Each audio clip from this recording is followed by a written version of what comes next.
Good morning all of you. मैं आपका अपना टीचर विजय सर एक शानदार सुविचार के साथ। दोस्तों, आज के सुविचार में मैं आप सबको को एक कहानी सुनाने वाला हूँ और इस कहानी से आपको कुछ सीखने को मिलने वाला है। कहानी ये है कि दो दोस्त हैं, एक अमीर दोस्त था और एक गरीब दोस्त था। तो हमेशा वो दोनों एक दूसरे का मदद किया करते थे। एक बार दोनों ने क्या किया, डिसीजन लिया कि चलो एक दूसरे को गिफ्ट दिया जाए। तो दोनों जन दुकान में गए। बहुत बढ़िया सा एक दुकान में जाते हैं दोनों दोस्त। और एक दोस्त क्या करता है ना, एक दोस्त वो एक ड्रेस को चूज करता है। जैसे ही ड्रेस उठाता है, सबसे पहले वो देखता है कि ड्रेस का प्राइस कितना है। देख लेता है भाई उसका दाम। उसके बाद फिर और दूसरा ड्रेस उठाता है। जब दूसरा ड्रेस भी उठाता है उस समय वो प्राइस देखता है। उसके बाद क्वालिटी चेक करता है कि ठीक है कि नहीं, बड़ा हो रहा है कि छोटा हो रहा है मेरे दोस्त के लिए। उसके पश्चात वो अपने दोस्त के लिए एक गिफ्ट खरीदता है। बहुत ही बढ़िया सा वो एक टी शर्ट खरीदता है। जबकि उसका एक और दोस्त रहता है, जैसे मैंने कहा दो दोस्त। वो सबसे पहले क्या करता है, जैसे ही वो टी शर्ट उठाता है वो क्वालिटी चेक करता है कि अच्छा वाला है कि खराब वाला है। और उसके बाद वो प्राइस चेक करता है कि इसका दाम कितना है। इसी प्रकार से वो और सारे जो टी शर्ट थे उसे चूज करता है। और उसके बाद उसे भी एक टी शर्ट पसंद आती है, बहुत ही बढ़िया सा। और दोनों दोस्तों ने एक एक टी शर्ट ले ली और दोनों ने एक दूसरे को गिफ्ट कर दिया। इसी जगह हमारा कहानी क्या होता है, खत्म होता है। इंपॉर्टेंट चीज ये है दोस्तों कि यहाँ गरीब दोस्त कौन है और अमीर दोस्त कौन है, और पैसा हमारे जीवन को किस तरह से इफेक्ट करता है, पैसा हमारे जीवन को किस तरह से प्रभावित करता है, मैं ये कहना चाहता हूं, ये बताना चाहता हूं। तो अगर मैं आप सबको को कहूं, जो पहला दोस्त था जिसने सबसे पहले टी शर्ट उठाया, फिर दाम देखा, उसके बाद उसने क्वालिटी चेक किया, वो गरीब था या वो अमीर था? या फिर जो दूसरा दोस्त था जो टी शर्ट उठाता है फिर क्वालिटी चेक करता है, उसके बाद प्राइस देखता है, वो गरीब था या वो अमीर था? अब सोचिए जरा, आपको मैं सोचने का समय देता हूं। अगर आपने सोच लिया हो तो आंसर भी आपको पता ही है। जो पहला दोस्त था जिसने पहले दाम देखा, प्राइस देखा, उसके बाद क्वालिटी चेक किया, वो गरीब था। इसीलिए सबसे पहले उसने प्राइस देखा ताकि उसे ये पता चले कि इसका दाम कितना है। क्योंकि वो एक गरीब लड़का है तो उसको पता है कि पैसा जब भी वो खरीदेगा उतना ही दाम का खरीदे जितना उसके पॉकेट में पैसा है। इसलिए सबसे पहले उसने क्या किया, प्राइस देखा, उसके बाद क्वालिटी चेक की। जबकि दूसरा दोस्त अमीर था, इसलिए उसे पैसा का कोई फिक्र नहीं था, उसे कोई मतलब नहीं था इसका दाम कितना है, बल्कि वो अच्छा क्वालिटी चेक करना चाहता था। इसलिए क्वालिटी देखा, उसके बाद उसने प्राइस पूछा। यहां हमें यह सीखने को मिलता है दोस्तों कि पैसा हमारे जिंदगी में बहुत ही इंपॉर्टेंट होते हैं। पैसा हमारे जिंदगी को क्या करता है, बहुत इफेक्ट डालता है। बहुत से स्टूडेंट्स क्या करते हैं कि भाई हाँ कुछ भी पढ़ाई करो और पैसा कोई इंपॉर्टेंट नहीं होती है। बहुत से टीचर्स भी यही कहते हैं, बेटा पैसा तो आ ही जाएंगे, तुम पढ़ाई तो करो। लेकिन जो भी टीचर या जो भी बड़े लोग ये कहते हैं कि बेटा बिना पैसे की भी पढ़ाई होती है, अभी के समय में बिना पैसे की पढ़ाई होती है, या फिर ये जो कहते हैं कि भाई पैसे की बिना बहुत कुछ किया जा सकता है, तो आप उनसे 10 रुपये भी मांगिएगा ना, वो नहीं देंगे। तो इसलिए हमेशा इस बात को याद रखिए कि पैसा के बिना कुछ नहीं होने वाला है। और जब भी आप किसी भी चीज को चूज करते हैं, उससे पहले ये भी देख लीजिए कि आने वाला समय में कि आपके पास इतना इनकम है कि आने वाला समय के लिए आप उस काम को कंप्लीट कर सको।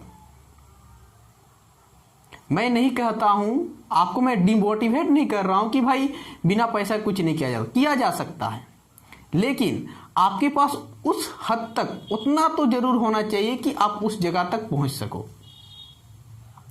अन्यथा वहां तक पहुंचने से पहले ही आपका इनकम का स्रोत क्या होता है, खत्म हो जाता है। तो फिर आप कुछ नहीं कर पाओगे, ना घर का रह जाओगे ना घट का रह जाओगे। ऐसा अक्सर होता है कि मेरे ही एक दोस्त था, ठीक है। उस दोस्त ने क्या किया, साइंस लिया। जब भी मैट्रिक दिया, मैट्रिक देने के बाद उसने साइंस लिया। साइंस लेने के बाद जब वो 1 साल पढ़ाई किया और दूसरे साल भी उसने पढ़ाई किया, इंटर तो किसी तरह वो निकाल लिया, बहुत अच्छा परसेंटेज भी आया। उसके बाद उसे घर का परिस्थिति बहुत ही खराब हो गई। और जब खराब हो गया भाई, उसका हेल्प करने वाला कोई भी नहीं था। जब उसने बहुत से टीचरों से कहा कि फ्री क्लास करा दीजिए, कोई नहीं कराया। वही टीचर थे वो जिन्होंने उनसे कहा था कि तुम कोई भी सब्जेक्ट ले लो बेटा, कोई दिक्कत नहीं है, पैसा इंपॉर्टेंट नहीं होता है, पढ़ाई इंपॉर्टेंट होता है। और वैसे टीचर उसका मदद तक नहीं किए। तो यहाँ पैसा भी बहुत इंपॉर्टेंट होता है। आप किसी भी कोर्स को चूज जब करते हो तो इस चीज को ध्यान अवश्य रखें कि यहाँ कितना पैसा आपका फंसने वाला है, कितना पैसा में आपका ये कोर्स कंप्लीट हो जाएगा। ये बातें जरूर याद रखें और उसे देखते हुए ही आगे का पढ़ाई अवश्य करें, उसे देखते हुए ही उस कोर्स को लें। ऐसे नहीं कि जिंदगी सिर्फ आप किसी आर्ट्स लेकर पढ़ते हैं तो ही कंप्लीट होगी, साइंस लेकर पढ़ते हैं तभी आपका सक्सेस होगा जीवन। ऐसा कुछ नहीं होता है। आप उस काम को कीजिए जो करना चाहते हो, जिसमें आप इंटरेस्टेड हो, साथ ही साथ जिस कार्य को आप कर सकते हो भी अपने दम पर, तो आप अवश्य सक्सेस हो जाइएगा। हाँ, इसमें यह भी याद रखना है कि कुछ हद तक पैसे भी होना अवश्य चाहिए हमारे काम के लिए, क्योंकि बिना आपका पूंजी लगाए कोई भी बिजनेस खड़ा नहीं किया जा सकता है। उसी प्रकार पढ़ाई तभी कंप्लीट होगा जब आपके पास थोड़ा ना थोड़ा पैसा इनकम के स्रोत के रूप में हो आपके पास।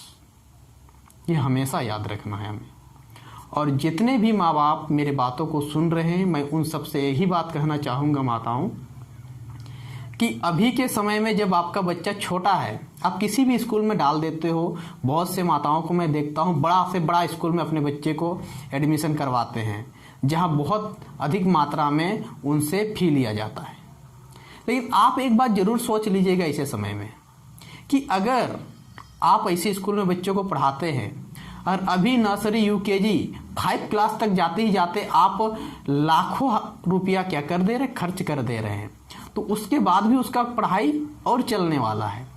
तो मैं कहूँगा अभी जो 1-2 क्लास है उस समय तो आप भी उसे गाइड कर सकते हैं, आप भी उतना पढ़ा सकते हैं। उसके लिए आप ज़्यादा पैसा खर्च करने की ज़रूरत नहीं। एजुकेशन में कोशिश कीजिए कि अच्छा माहौल होना चाहिए स्कूल का और फी कम ही हो, लेकिन माहौल अच्छा हो, क्योंकि माहौल जहाँ अच्छा रहेगा बच्चा का बेस बहुत ही ऑटोमेटिकली अच्छा बनते जाएगा। और गाइड करने के लिए आप पढ़ाई करवाने के तो आप खुद हैं, लेकिन शुरू के समय में मैं कहूँगा कि ज़्यादा पैसा बच्चों के एजुकेशन में खर्च मत कीजिए, आने वाला समय के लिए जमा करके रखिए। और जब बच्चा आगे का पढ़ाई करे उस समय उसी पैसा को उस चीज़ के लिए खर्च कीजिए। क्योंकि मैं ज़्यादातर गरीब और आदिवासी बच्चों के माता पिताओं को देखता हूँ, शुरू में तो सारे माताएं बहुत अच्छे से अपने बच्चों को पढ़ाते हैं, लेकिन जब मैट्रिक के बाद पढ़ाने की बात आती है या फिर उससे आगे पढ़ाने की बात आती है तो नहीं पढ़ा पाते हैं। मैट्रिक तक में ही उनका कमर टूट जाता है। तो वैसे समय में हमें अवश्य ये याद करके रखना चाहिए कि फिलहाल कोशिश करना चाहिए कि एक ऐसे स्कूल में पढ़ाया जाए बच्चों को जहां एवरेज फी लिया जाता है, ना ज़्यादा ना कम। क्योंकि अगर इसमें भी यहाँ अगर हम लोग देखें कि सरकारी स्कूल, तो सरकारी स्कूल की पढ़ाई के विषय में तो आप सब जानते ही हैं। तो मैं कहूँगा प्राइवेट स्कूल में अवश्य पढ़ाइए बच्चे को। और मैं तो यही कहूँगा कि जब भी बच्चा कम से कम 10 क्लास या फिर 5 क्लास तक तो किसी प्राइवेट स्कूल में बच्चे को पढ़ाइए, क्योंकि 5 क्लास से पहले अगर आप किसी स्कूल में बच्चे को एडमिशन कराते हैं सरकारी स्कूल में, तो मैं बता दूं वहाँ का किताब तो इतना घटिया होता है कि बोलिए मत, और गाइड करने वाला तो रहने वाला है नहीं। तो इसलिए कोशिश कीजिए प्राइवेट स्कूल में, लेकिन वहाँ फी भी देखते चलिए। और मैं इस वीडियो का मेरा जो उद्देश्य है वो यही है कि आप लोग जो किसी बच्चे को पढ़ा रहे हैं तो उसमें ये ज़रूर देखिए कि भाई पैसे भी वहाँ इम्पोर्टेंट है, और उसे भी देखते हुए किसी कोर्स को कंप्लीट करवाइए, पढ़ाइए। क्योंकि जब हम बिना सोचे समझे किसी भी कोर्स को ले लेते हैं और जब हमें बाद में पता चलता है कि भाई इसमें इतना पैसा खर्च होने वाला है, तो बीच में ही हम पढ़ाई को छोड़ देते हैं। ऐसे बहुत से चीज़ें जो हमें समझने चाहिए थे, खासकर पैसे के विषय में, अवश्य जाने। और हाँ, ये बात हर चीज़ के बारे में जान लीजिए कि भाई आगे कितना पैसा खर्च होने वाला है, उसको ज़रूर देखते हुए चलिए, और तभी वहाँ जाके आप एडमिशन लीजिए। यूँ ही आप किसी भी स्कूल में आप अपने बच्चों का एडमिशन करा देते हैं तो आने वाला समय में हो सकता है आप ज़्यादा दिन तक या ज़्यादा साल तक, ज़्यादा क्लास तक नहीं कर पढ़ा पाइएगा, उसके बाद फिर आपको वहाँ से निकालना पड़ जाएगा, तो फिर वही चीज़ हो जाएगी।